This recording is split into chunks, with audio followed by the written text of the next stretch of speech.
Não percam o culto, queridos. Deus está fazendo maravilhas. Quinta nós tivemos curas imediatas. Deus se movendo em nosso meio. Curas carnais. Hoje teve muita cura emocional. Deus está fazendo grandes coisas. E o nome dele sempre será glorificado. Lucas 6, amém? Amém. Vazão, deixei, depois põe o nome do visitante na tela. A lista aí. Lucas 6 diz assim: E sucedeu que no segundo Shabat, após o primeiro, Jesus entrou nos campos de trigo, e junto a ele os seus discípulos, e arrancaram espigas de trigo, e entregando-as nas mãos, as comiam. E alguns dos fariseus lhe disseram: Por que fazeis o que não é lícito fazer nos dias do Shabat? Jesus então lhe respondeu dizendo: Acaso vocês não leram o que fez Davi quando estava com fome? Ele e os que estavam com ele, como ele entrou na casa de Deus, tomou e comeu os pães da preposição, e deu também aos que estavam com ele, dos quais não é lícito comer, senão aos sacerdotes? E ainda Jesus afirmou: O Filho do Homem é Senhor também do Shabat. Podemos aceitar. Amados, a Bíblia vai nos dizer, em Êxodo 35, versículos 1 e 2, acerca da lei do Shabat, que é o nosso sábado. Moisés vai receber de Deus que todo o povo deveria trabalhar 6 dias e no 7º descansar. Haja vista que a semana começa no domingo, então trabalharia-se de domingo a sexta e no sábado descansaria. Esse dia não deveria ser feito nenhum trabalho braçal, ou na tua tradução vai estar escrito nenhum trabalho, nenhum serviço desprezível. Era um dia exclusivo de adoração ao Senhor. E qual era o intuito de Deus em estabelecer este dia?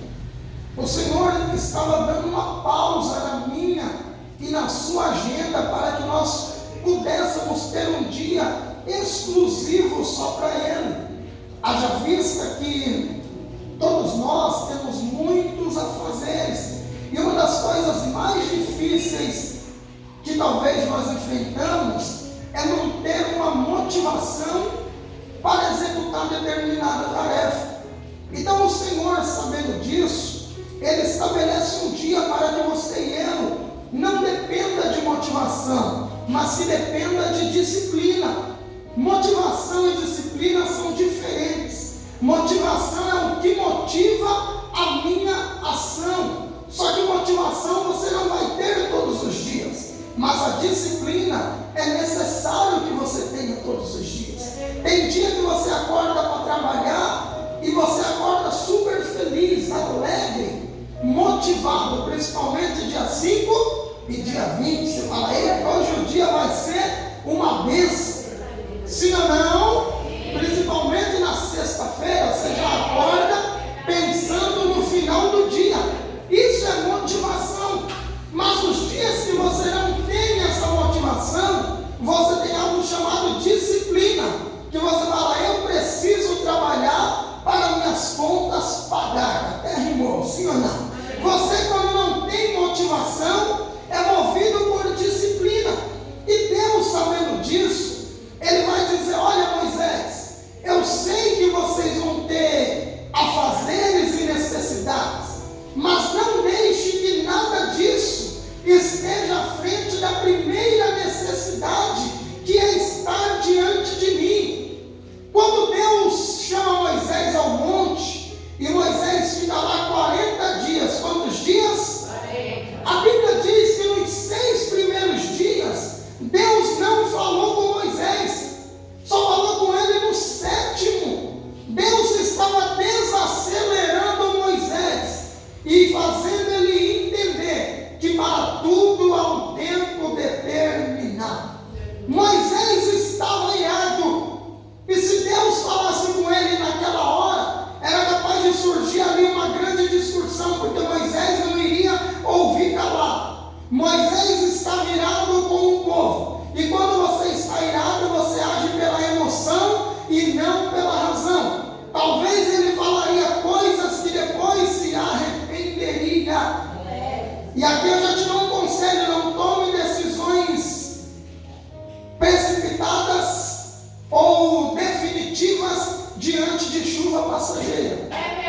Porque o problema passa e a decisão que você tomou pode ser que não passe.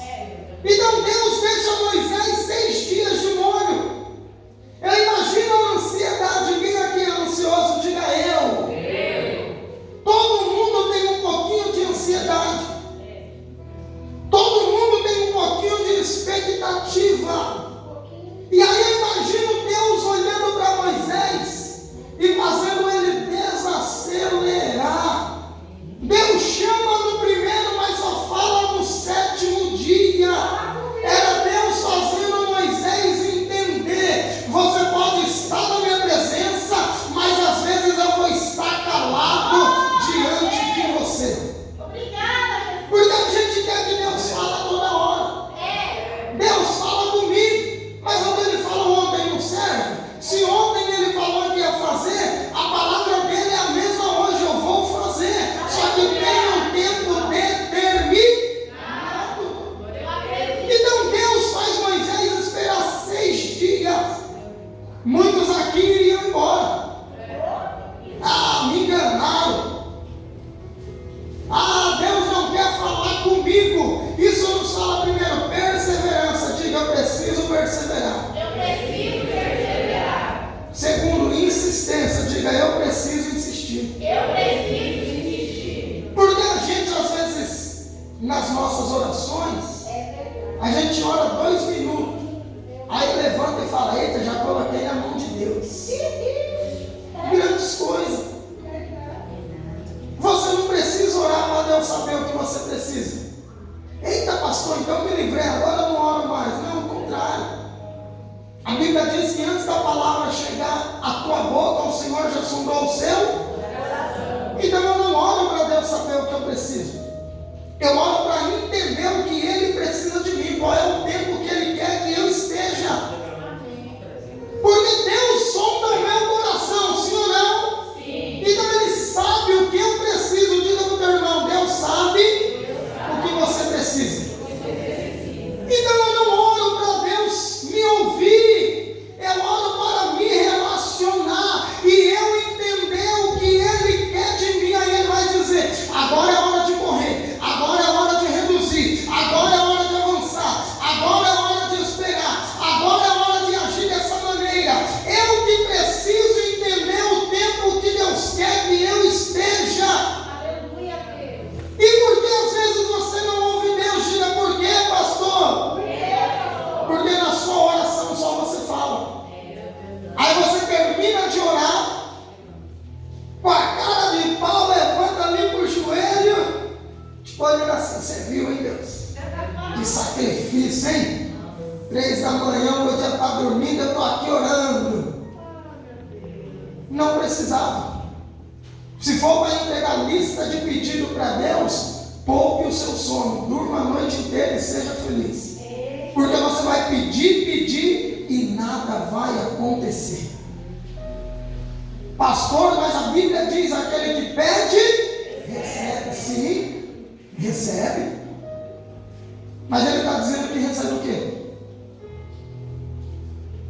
Só diz que aquele que pede, antes de Deus te dar uma bênção, Ele quer te dar instrução de como cuidar da bênção que Ele vai te entregar. O mais fácil é Deus nos abençoar. Deus tem limite? Deus tudo pode? E qual a dificuldade de Ele te entregar algo? É confiar que você vai administrar da maneira correta. Quem aqui é pai e mãe? Quase todo mundo. Não se compara nós com Deus nunca, mas qual pai que não se esforça para dar algo para o filho? O filho pede, você deixa de comprar para você para querer dar para o seu pai. Qual pai que nunca deu um jeitinho de abençoar o filho, quebrando até a palavra que disse que não ia dar? Eu não vou te dar se você não comer. Aí a criança não come, porque a criança não está nem aí com o que o pai está falando. Aí você disse o quê? Que se ele não comesse, não ia ganhar. Aí vai você igual o bobo. Olha o aviãozinho, filho. É assim ou não é? Come, come, filho. Ó, se não comer, o pai não vai dar. Mas você não já disse que não ia dar? Qual era a sua atitude? Não comeu, não ganha. Só que nós, como pai, tentamos entender a criança, entrar naquele tempo, para que ela mereça a bênção. É Deus olhando para você e dizendo: eu estou te encaixando no meu tempo, porque a bênção não tenho. A dificuldade é que você é um menino mimado, e eu tento trazer, você tenta fugir. Isso é o difícil para Deus. Lidar comigo e com você que entrega uma lista de pedido e vira as costas para Ele.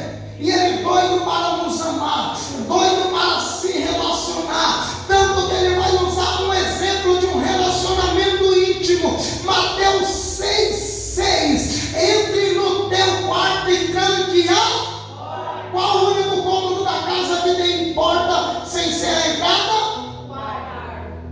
Pode não ter dos filhos, mas no quarto do casal tem porta. Pode ter uma cortina lá dizendo que é uma porta, mas tem algo dizendo que ali é um limite. Sim ou não? Sim. E quando chega a visita, você tranca a porta do quarto, não tem jeito. É lugar de intimidade.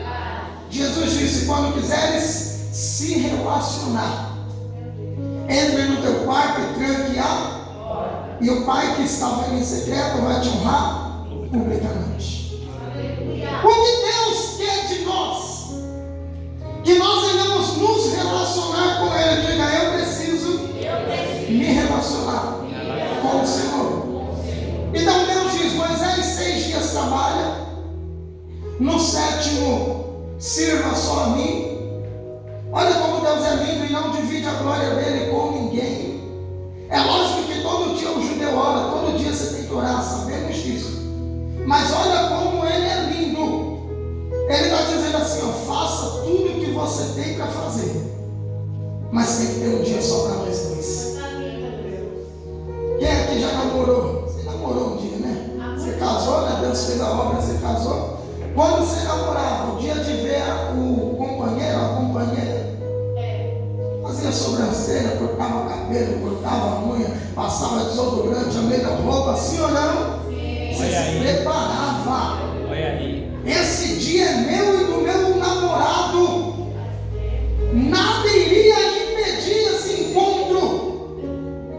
E porque para servir a Jesus a gente não determina, a gente não marca mais encontro. E até o encontro que tem, às vezes a gente chega atrasado. Ou quando não chega atrasado, não vem. Pastor, mas eu não consigo. Só tem 2 cultos na semana. Você volta num encontro que é 2 vezes na semana, ou uma, se você tinha um problema imenso na semana, você está estudando, trabalhando, mas o domingo.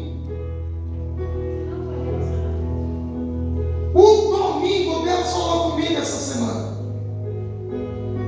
Como que você reagiria se sua mulher fizesse tudo lá fora e um dia da semana quisesse dedicar a você? Como é que Deus olha para nós fazendo tudo lá fora? E aí no dia do culto parece que a gente nem lembra que é o nosso Shabat, o dia do encontro. E aí se atrasa para o culto porque estava fazendo o almoço. É por isso que Deus disse: nesse dia não faça nada. Quem mudou para ser o sábado foram os romanos. O nosso sábado, o nosso calendário é gregoriano, não é o calendário bíblico, amém? Então no Brasil o domingo, que é o dia de não se fazer nada, seria só para o Senhor. Mas alguns ficam com tanta preguiça que nem o Senhor está servindo mais nem no domingo. Ah, o domingo passa rápido, pastor. Porque você dedica a Ele a tudo. Almoço na casa da sogra é domingo. Ir visitar o parente é domingo. Aniversário é domingo. Quando vem para o culto, vem só o bagaço, entregar o resto para o Senhor. Quem me conhece sabe, dia de domingo eu não saio de casa nem por decreto. Minha mãe mora a 5 minutos de mim. Eu ainda desonro ela no domingo, porque domingo, esquece. Eu não saio para lugar nenhum. Almoço, abro o meu propósito, e se me chamar no portão, vai ser difícil eu atender, porque é o dia de eu dedicar ao Senhor. Deus está dizendo para Moisés: olha, faça tudo em 6 dias, e um dia eu quero só para mim.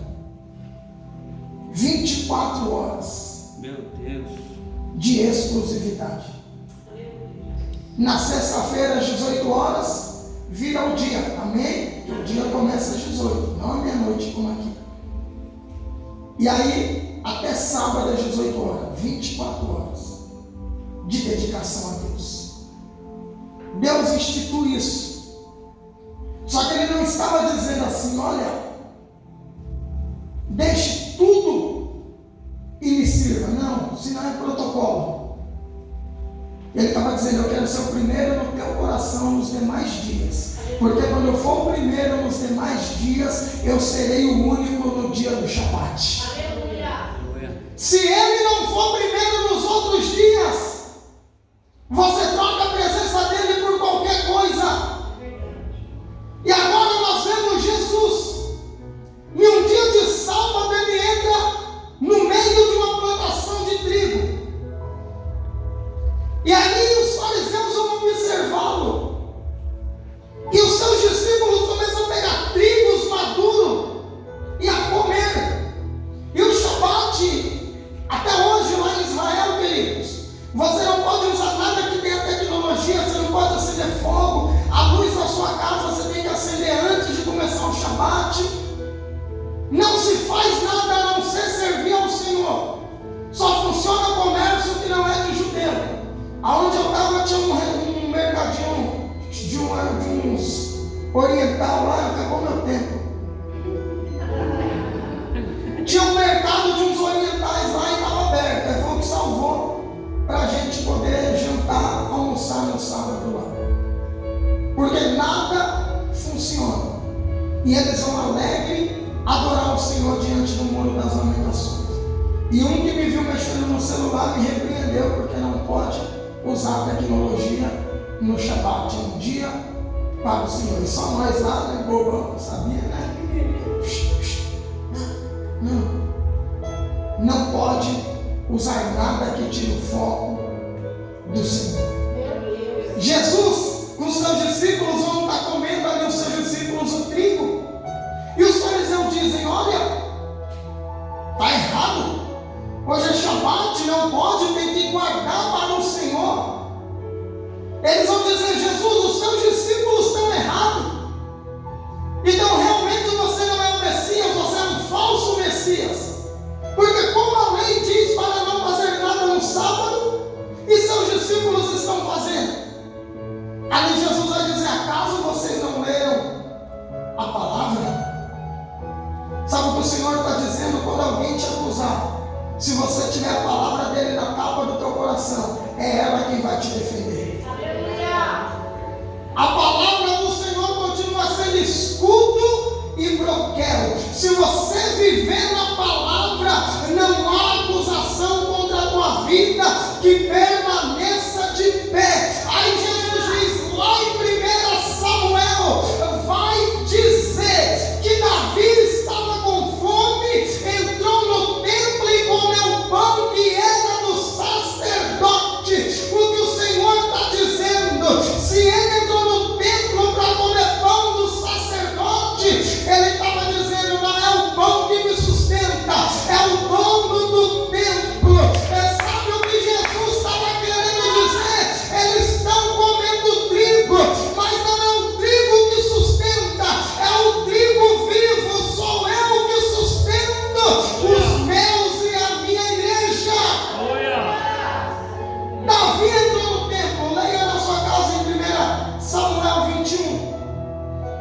E ele diz: eu estou com fome, não tem nada para me comer.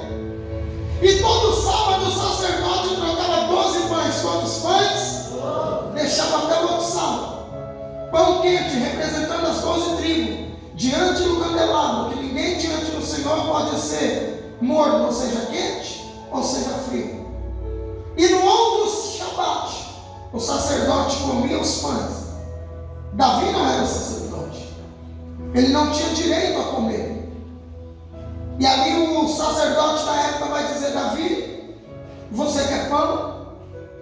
Mas os seus homens aí estão em jejum, não tocaram em mulher, estão santos para tocar no que é santo. E Davi fala: lógico, ninguém sai para a batalha sem fazer jejum. É uma prática que os crentes estão esquecendo hoje em dia, queridos. E tem que ser resgatada. Você não pode jejuar só quando Deus levanta um jejum para a igreja. O jejum tem que ser sua prática no mínimo semanal. E para falar a verdade, a gente tem que no mínimo, jejuar 3 vezes. Os fariseus jejuavam 2, quinta e terça. E Jesus disse que se nós não fizermos melhor do que os fariseus, nós somos pior do que eles. Então, no mínimo 3 dias de jejum. No mínimo. E é difícil porque é espiritual. O médico manda a gente jejuar 12 horas, a gente consegue. Aí para Jesus você abre um jejum de 3 horas. Ai, que fome. Você já reparou que quando você abre um jejum, você fica sem comer, parece que você passa de boa, sim ou não? Você fala: nossa, nem reparei que eu não almocei hoje. É de boa. Agora você fala que é jejum, é um demônio na barriga, um devorador. Ai, nossa, vontade de comer um docinho. Agora tem que esperar 3 horas, como se fosse. É assim ou não é? Aí fica no pé do relógio. Eita. Não, aí quando falta 5 minutos já ajoelha, vou entregar antes. E o olho aqui, ó. Amém, Jesus. Senhor ouviu. Me ajuda aí. A água do café já está no fogo antes. Vou fazer um bolinho que eu estou em jejum. Quando termine, me ajuda. Eita, papai. 3 horas. Jesus falou para Pedro, Tiago e João: vocês não puderam orar comigo 1 hora. Imagina Jesus olhando para nós. Tome jeito, crente. Você não pode ficar sem comer 3 horas. E ainda ser enviado para as nações. Deus te envia para uma tribo lá para comer formiga. Quero ver.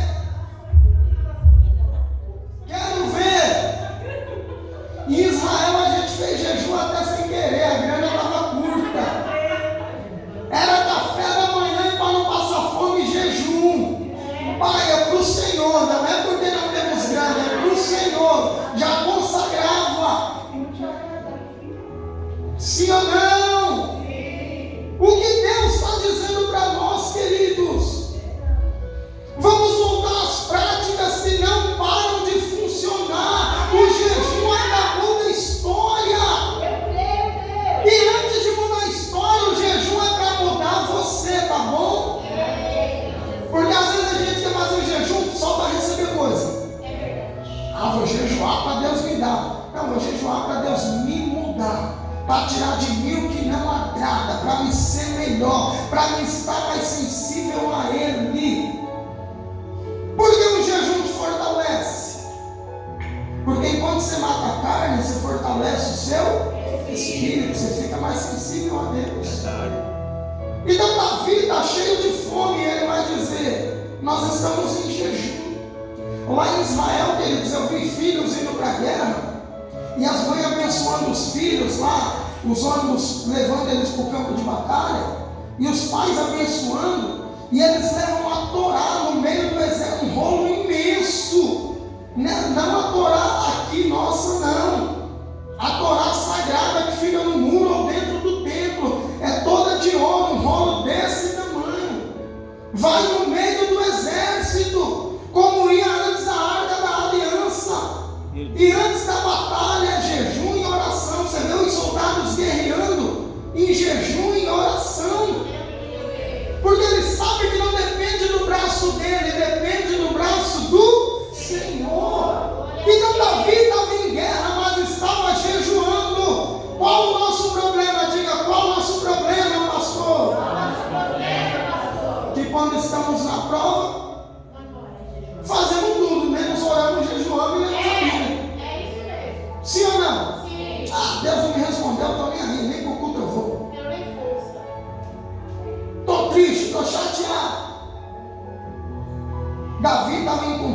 consagração. E ali ele diz: me dá algo para comer. Os caras vão dizer: não tem nada, tem pão sagrado aqui. Ele diz: serve esse mesmo. Porque quem está consagrado ao Senhor depende do que o altar fornece para ele. Se você tiver uma vida de consagração no meio da tua necessidade, o altar do Senhor vai prover suprimento para você, para a tua casa. Davi comeu, então Jesus está dizendo: era algo que não podia.